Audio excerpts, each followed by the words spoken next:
আসসালামু আলাইকুম। সবাইকে শুরুতেই বলবো যে আমি আজকে আপনাদেরকে বিশাল একটা চাকরির সার্কুলার দেখাবো।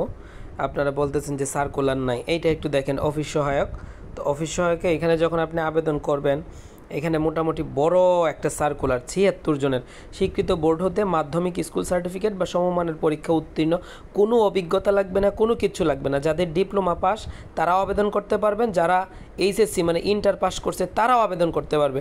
তো আপনারা কিভাবে এখানে আবেদন করুন, ভিডিওটা শেষ পর্যন্ত দেখেন। আমি একদম আবেদন কিভাবে করবেন সব দেখায় দিব। অবশ্যই ভিডিওটা শেয়ার করে দিবেন এবং আমার পেজটা ফলো করবেন, যেন আমি আরও এই ধরনের ভিডিও আপনাদের জন্য বানাতে পারি। এবং আরেকটা কথা মাঝখানে বলে রাখি, এখানে কিন্তু আরও কিছু পদ আছে, যেরকম অফিস সহকারী, কম্পিউটার, এদের 4 জন।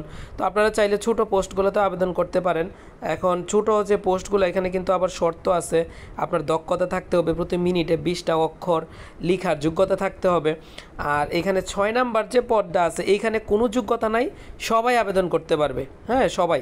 তো এটাতে কিভাবে আবেদন করবেন আসেন লক্ষ্য করেন সবাই। আমি আমার কমেন্ট বক্সে লিঙ্কটা দিয়ে দিব, ওখান থেকে আপনারা লিঙ্কে যেয়ে আবেদন করবেন। আবারও বলতেছি, আমার পেজটা ফলো করে রাখবেন, আমি এই ধরনের ভিডিওগুলো প্রতিনিয়ত দিয়ে থাকি। এই যে এখানে লিঙ্কে আমরা ক্লিক করলাম, দেখেন লিঙ্কে ক্লিক করার পরে এরকম একটা ইন্টারফেস আসবে। এই ইন্টারফেসটা যখন আসবে, আপনি এইখানে ক্লিক করবেন application form, click here two online. এখানে ক্লিক করলাম আমরা, দেখেন এইখানে ক্লিক করার পরে এরকম একটা ইন্টারফেস আসবে। এইখানে আপনি এই যে অফিস সহায়ক সবার শেষের যে বিষয়টা, এখানে আমরা আবেদন করব। তো এখানে আমি টিক চিহ্ন দিয়ে নেক্সটে ক্লিক করে দিলাম। কেমন? টিক চিহ্ন দিয়ে নেক্সটে ক্লিক করার পরে এই বিষয়টা অনেকে বুঝেন না।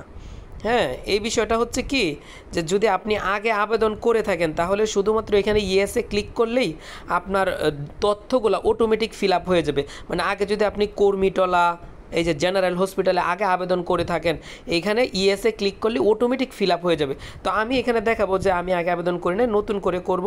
তো আমি এখানে নো দিব, নোতে দিয়ে নেক্সটে ক্লিক করব। এখন দেখেন এখানে একদম বিস্তারিত চলে আসছে। ঠিক আছে, আমার মনে হয় এগুলো একজনেরও বুঝতে সমস্যা হবে না। এখানে দেখেন একদম বিস্তারিত একটু দেখেন। হ্যাঁ, আপনার নাম বাংলাতে, তো এইগুলো আপনি একদম সুন্দর মতো লিখবেন। হ্যাঁ, আপনার নাম লিখলেন, আপনার বাংলাতে নাম, ঠিক আছে, আপনার ফাদার নাম, আপনার বাবার নাম,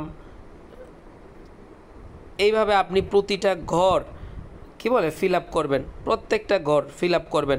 ফিল আপ করার পরে একটু খেয়াল করেন, এই যে এগুলো আপনাদের ফিল আপ করা কোনো বিষয় না, এগুলো আপনারা সবাই পারেন। আপনার বার্থ রেজিস্ট্রেশন দিবেন, ন্যাশনালিটি দিবেন, রিলিজিয়ন ইসলাম দিবেন, জেন্ডার মেল দিবেন। হ্যাঁ, জেন্ডার মেল দিবেন, ন্যাশনালিটি দিবেন।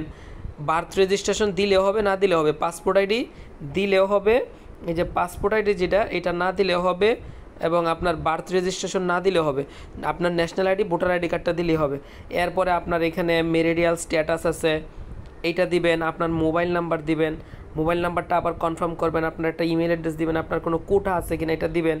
ঠিক আছে, তো দেওয়ার পরে এই যে নিচে যখন আপনি চলে আসবেন, এখানে আপনি একটু খেয়াল করেন ভালো করে।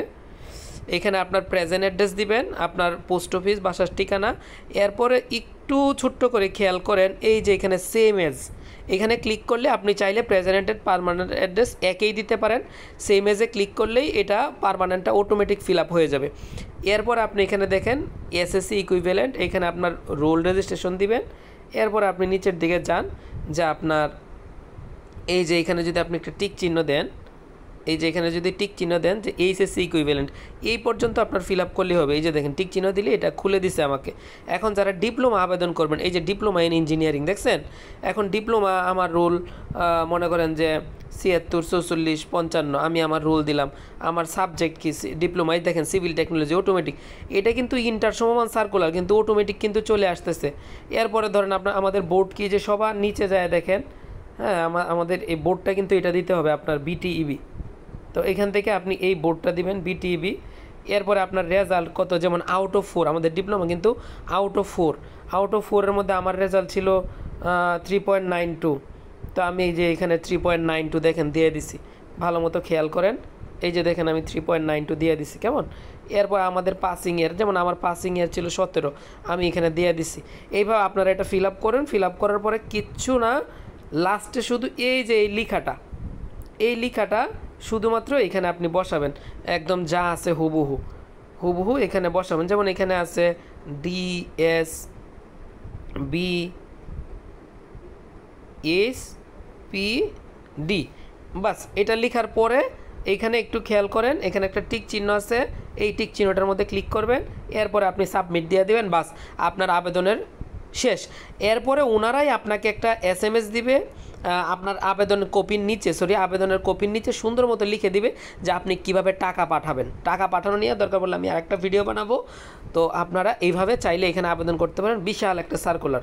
তো সবাইকে বলতেছি যে আপনারা এই সার্কুলারটাতে আবেদন করে ফেলেন, এইখানে আপনারা ভালো একটা ফিডব্যাক পাবেন। এখন যেহেতু সার্কুলার কম, এই যে অফিস সহকারী 76 জন আবেদন করে। সবাই সুস্থতা কামনা করতেছি। সবাই আমার পেজটা ফলো দিয়ে দিবেন। আমি চেষ্টা করব প্রতিনিয়ত আপনাদেরকে এরকম গাইডলাইন দেওয়ার জন্য। ধন্যবাদ সবাইকে।